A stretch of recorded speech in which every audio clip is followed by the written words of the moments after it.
Il y a quelque chose qui m'étonne aujourd'hui, et ça je pense que c'est un rapport à la violence, et peut-être au consentement meurtrier dont je parlais. Il me semble que dans les luttes très violentes d'un certain passé proche, il y avait effectivement des cassages de gueule, il y avait des règlements de compte, il y avait il y avait les chefs, il y avait après les sous-chefs, il y avait les habiles, il y avait la piétaille, il y avait la domesticité, il y avait les femmes qui étaient ou des copines ou des poétesses qui essayaient de devenir des poètes, mais qui étaient toujours un peu, quand même, dans une double pratique. Mais c'était plus complexe, parce que si on prend Action poétique et Change, on se rend compte, par exemple, que se trouver à la fois à Action poétique et à Change des gens comme Roubaud ou Mitsurona, pour prendre pour la linguistique et la théorie, et puis la poésie, la théorie, ce qui fait que y avait des espèces de jeux un peu jésuistiques de passage, ce qui fait que les guerres avaient toujours quand même des travaux en sous-main, avec des alliances ponctuelles, avec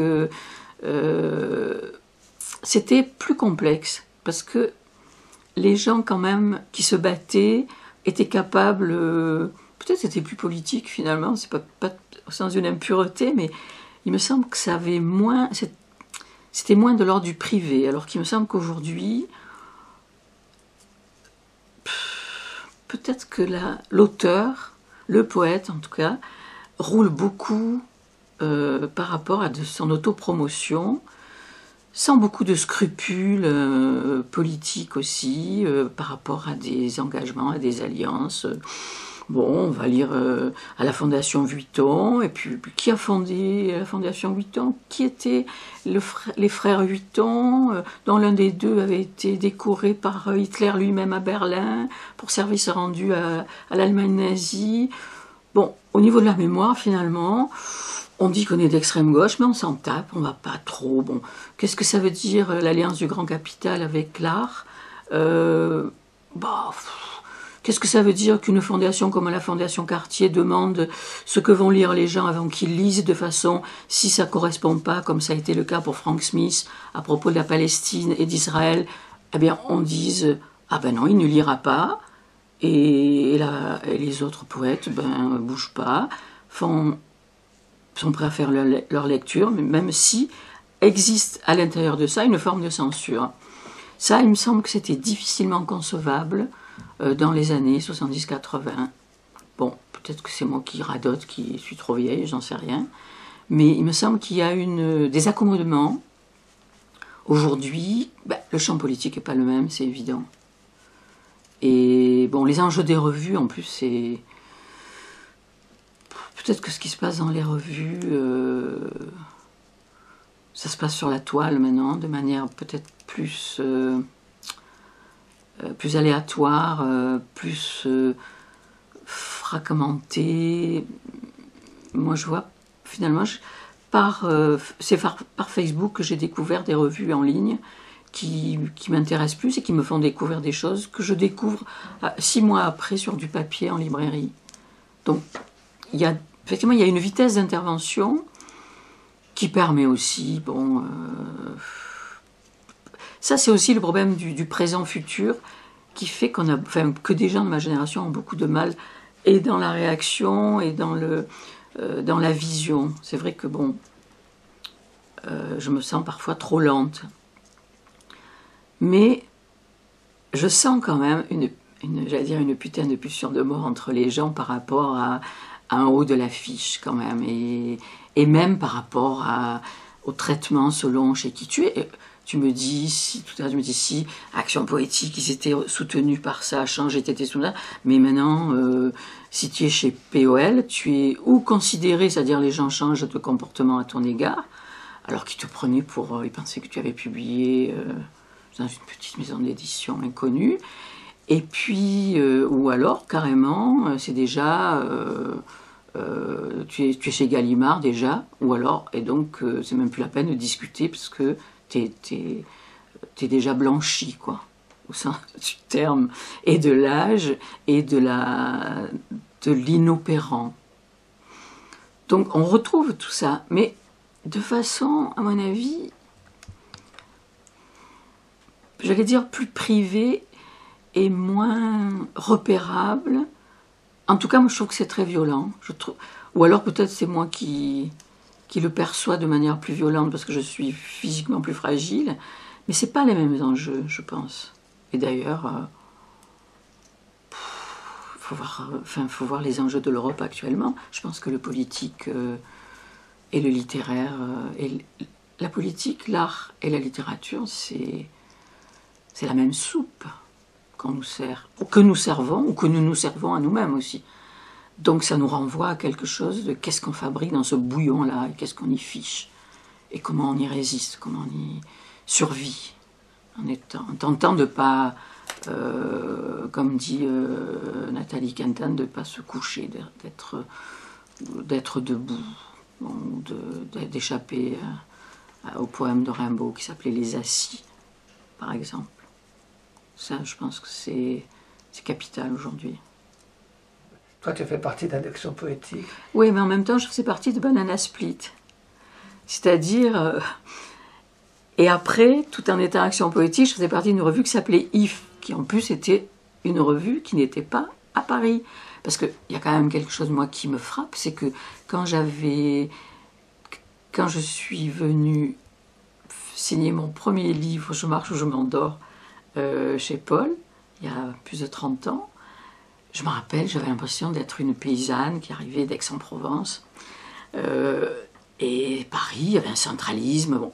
Et au cours des années, je me suis dit, ça va changer. Pas du tout. Mais pas du tout. Faire une revue en province comme on a fait Banana Split ou Yves, il y avait une sacrée différence à faire une revue à Paris qui était Action Poétique. Et là, enfin, ce qui est quand même étrange, et moi j'en suis convaincue, c'est que Paris, c'est pas la France. Et on le voit même politiquement. Paris, c'est pas la France.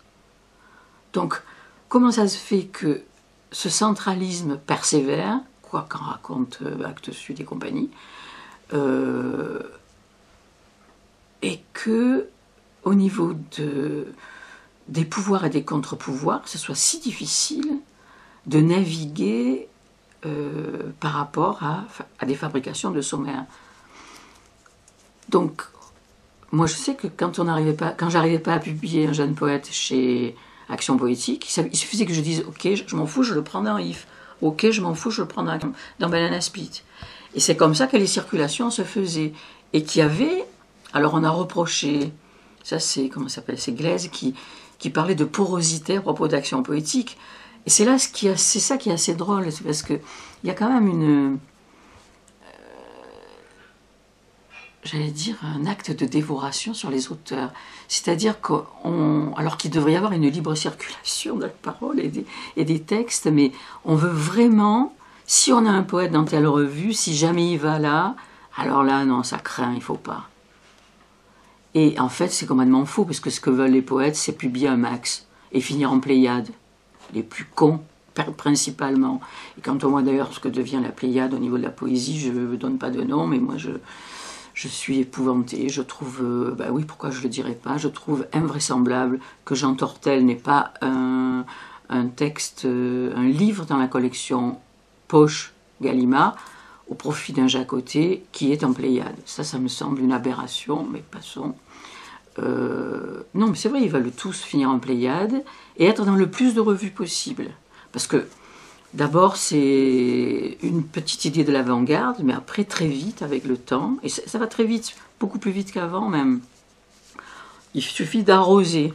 Et comme la poésie est un lieu minoritaire, plus tu arroses, plus tu penses que tu te fais des lecteurs, et plus tu te dis, je vais sortir des 100 exemplaires vendus, je vais passer à 500, peut-être après et après je serai chez Paul, chez Gallimard, chez Flammarion, et il y aura un parcours du combattant, mais les revues servent à ça. Et les gens qui font des revues, Qu'est-ce qu'ils veulent? Je me rends compte même, ils veulent des noms aussi, pour faire vendre leur propre revue. Donc on est dans un marigot du nom, oui, du nom,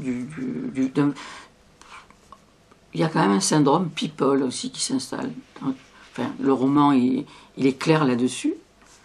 C'est pour ça d'ailleurs qu'on se permet de chier sur le roman, ce que je trouve fou, parce que le roman, à mon avis, c'est une forme incroyable des espaces d'imaginaire et de mémoire.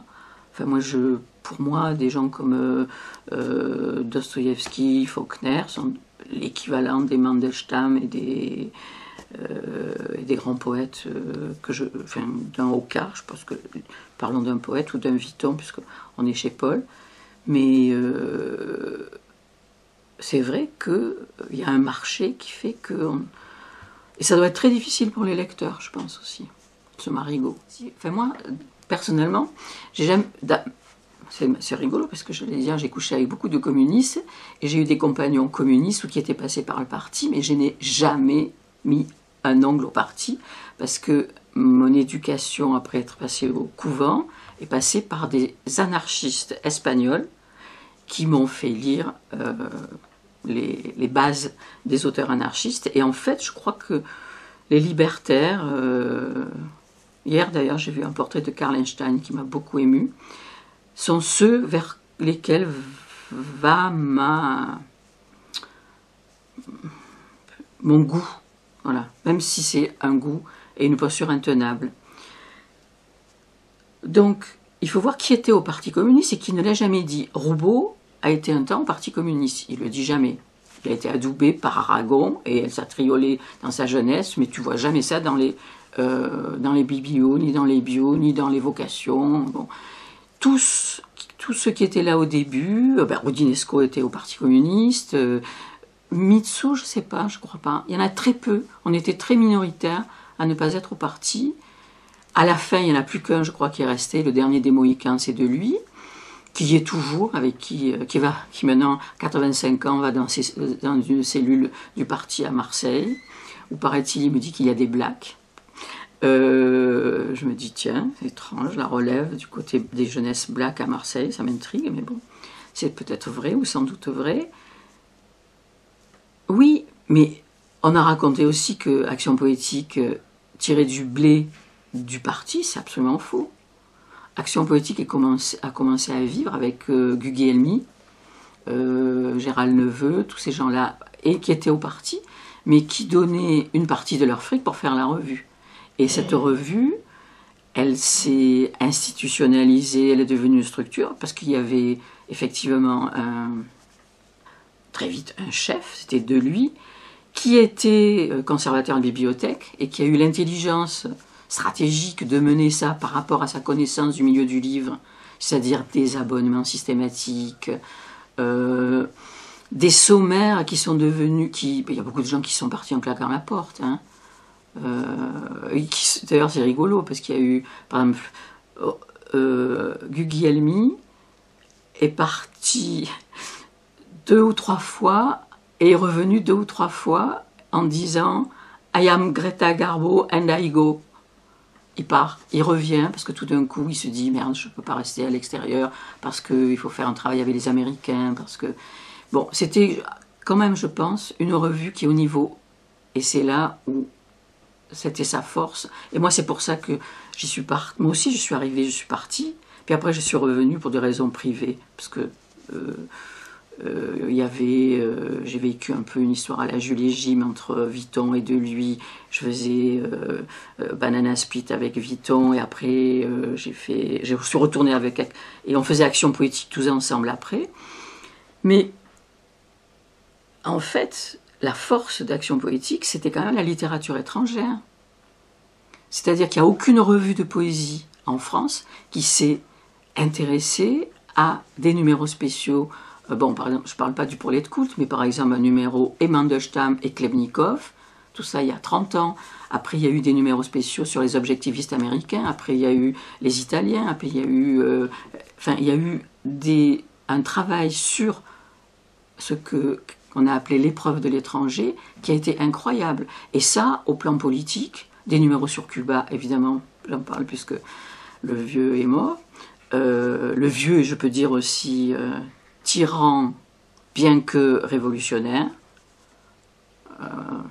Je me suis fritée parce que j'ai liké sur Facebook à la fois le film de Chris Marker et la forme Le vieux tyran est mort. Et je me suis fait vraiment démolir parce que j'avais liké les deux. Mais j'ai aimé, moi, Castro, barbu, rentrant à la Havane comme libérateur. Mais comme je pense profondément, comme mes amis anarchistes, que le pouvoir corrompt et que le pouvoir absolu corrompt absolument, effectivement, je dis mort. Un tyran est mort. Il n'a pas été qu'un tyran, mais l'histoire des révolutions, à part la Commune, qui est moi mon exemple mon exemple politique, c'est la Commune. Mais la Commune n'a pas eu le temps de prendre le pouvoir, on peut dire ça aussi. Oui, la Commune et les anarchistes espagnols, c'est-à-dire 36. Mais tout ça, dans les histoires des revues, on le retrouve. Alors bon, oui, Action Poétique, mais ça, il y avait un anticommunisme dingue aussi. Enfin, moi, je peux en parler, puisque je me suis fait aussi taper sur les doigts pour avoir travaillé à Action Poétique. Mais moi, je travaillais à Action Poétique parce que c'était un lieu d'ouverture et que sans Action Poétique, j'aurais jamais connu la littérature internationale et la poésie internationale. Il y avait aussi Change, il y avait TXT. Il y avait TXT, ça c'était... Non mais c'était passionnant, le travail de Change et de TXT est remarquable. Et d'ailleurs, je suis étonnée que quelqu'un comme Faye aussi n'ait pas la reconnaissance qu'il devrait avoir. C'est quelqu'un, justement par rapport aux langues totalitaires et par rapport à tout ce travail qui a été fait sur la notion du change, la notion de l'étranger, enfin, toutes ces questions qui aujourd'hui, dont on aurait besoin... Enfin, tous ces textes dont on a besoin aujourd'hui pour tenter de décrypter ce qui se passe politiquement et dans le monde et dans l'Europe actuellement. Enfin, je veux dire, comment... Enfin, les élections d'hier soir avec Fillon sont un symptôme intéressant quand même. Comment on va décrypter ça? Qu'est-ce que ça veut dire, ce retour... enfin, je veux dire, à des sacro-saintes, j'allais dire sacro-saintes familles, des sacro-saints éléments de construction d'une société qui me rappellent, moi, mon enfance dans une paysannerie réactionnaire, de droite, et mon éducation chez les bonnes sœurs, du genre le travail, famille, patrie, c'est-à-dire le programme pétainiste. Comment, en 2016, on arrive avec un Fillon qui fait le pourcentage qu'il a. Mais ça, des revues qui travaillaient à l'époque comme Change, même telles quelles, enfin, il y avait avec tous, enfin, il y avait des questionnements qui étaient abordés que je retrouve peu dans les revues de poésie aujourd'hui, où ça devient plutôt de l'anthologie, de l'autopromotion, de petits groupes par rapport à des petits groupes qui se placent, qui se montrent. C'est très bien hein, de se montrer, je ne dis pas qu'il faut pas se montrer, puisque apparaître, c'est apparaître dans une langue, dans une forme, mais je ne retrouve pas ces questionnements de manière aussi politique. Alors peut-être que, effectivement, de même que l'issue est peut-être plus dans les partis politiques, l'issue est plus dans des revues où ça se joue comme ça. Peut-être que tout va se jouer autrement, peut-être sur la toile, par rapport à d'autres outils, par exemple là, dans le train hier, j'ai reçu un mail par des trucs que j'ai sur mon portable, je ne sais même plus comment ça s'appelle, Messenger, où on me demande, pour une intervention dans une rue à propos de Bertolt Brecht, si j'envoie quelque chose rapidement, soit MP3, soit tract. Et comme c'est des amis d'amis, je dis, je vous envoie un tract jeudi. Bon, ils me répondent, formidable, on l'imprimera et on le distribuera. Bon, c'est des actions, c'est une action. Je ne sais pas encore ce que je vais faire, je vais y réfléchir dans le train demain, et en arrivant, je vais faire un tract que je vais leur envoyer, et qu'ils vont tirer et distribuer dans la rue. Alors là, personnellement, moi, ça me rend beaucoup plus heureuse que de me dire il faut que je fasse un article ou que j'envoie un poème dans une revue. Parce que ça m'oblige à me poser de sacrées questions. Qu'est-ce que ça veut dire faire un tract aujourd'hui? Pourquoi on me l'a demandé? Avec une action Bertolt Brecht dans une rue, dans un espace précis à Paris. Qu'est-ce que c'est? Qu'est-ce qu'un écrivain? Qu'est-ce que je vais foutre là? Qu'est-ce que je vais mettre là? Qu'est-ce que... Tu vois, le vocabulaire, qu'est-ce que je vais foutre? Quand tu rigolais par rapport à l'absence de sexualité dans le soulèvement, même le vocabulaire, il te dit qu'avec le foutre, il y a du faire, il y a de l'action, il y a du soulèvement, il y a de la posture. Voilà, peut-être que le travail que j'ai fait avec Banana Split, Action Poétique, oui c'est vrai, Action Poétique c'était une institution avec des jeux et des enjeux de pouvoir, mais moi en tout cas j'ai pu y trouver une place et j'y ai appris énormément de choses. J'ai rencontré des gens comme Mignot, le traducteur de Klebnikov, de Nahams maintenant, qui finit là toutes les œuvres complètes de Klebnikov sur un travail de 30 ans. J'ai rencontré des poètes très intéressants. J'ai rencontré Robot, que j'ai écouté, qui m'a énormément appris. Quand ils avaient fait un numéro sur les troubadours. Et quand j'arrive, je dis mais comment ça se fait qu'il n'y a pas un numéro sur les troubaïrites, les femmes troubadours? Hop, tout de suite, Roubaud de lui me disent tu veux faire un numéro de troubaïrites, tu te mets au boulot, tu as 1 an et tu le fais. Tu as carte blanche. Où je trouverais un lieu où on m'aurait proposé cette liberté. Il suffisait de proposer. Il y a eu un seul refus, je crois. Un comité de rédaction assez houleux à propos de l'Italie. Je ne me rappelle plus le nom du type qui avait proposé ça. Et effectivement, c'était un truc assez chaud parce que c'était au moment des événements en Italie, juste avant. Et les enjeux là étaient, je crois, compliqués.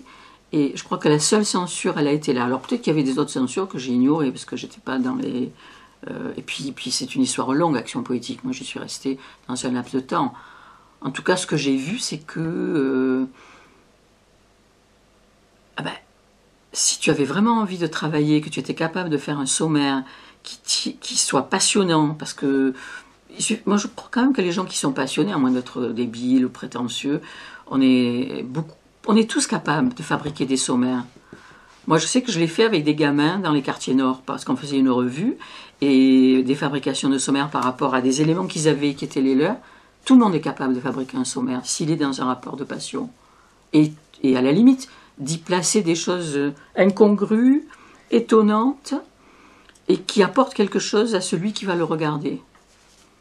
Donc là, c'était possible. Ça a été quand même des lieux de possible. Alors, il y a eu effectivement... c'est vrai, il y avait une... Puis il y avait un anticommunisme énorme quand même, que ce soit de la part de mes amis d'extrême gauche et de la part d'une droite. Ça, c'était... D'ailleurs, on disait que ça se faisait avec l'argent du KGB, il faut quand même le dire. C'était assez rigolo, moi je trouve, alors que... C'est un fantasme absolu, total. L'argent, il était pris là où il y en avait, c'est-à-dire dans la poche de ceux qui y étaient.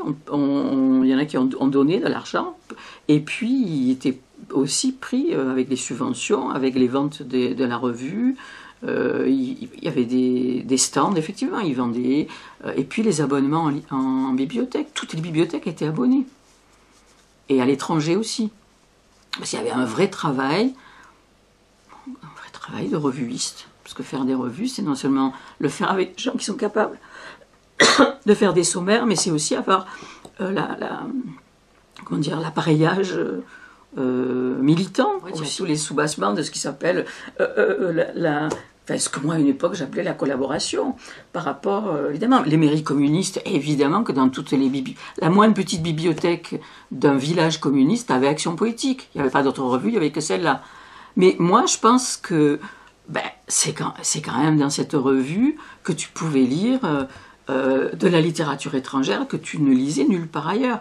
Et d'ailleurs, il y avait aussi des gens qui ont totalement disparu, qui ont publié leurs premiers poèmes dans Action Poétique, parce qu'il y avait des poèmes de gens, des jeunes qui commençaient en province, qui étaient... Bon, et ils étaient une fois publiés dans Action Poétique, pour eux c'était un espèce de baptême.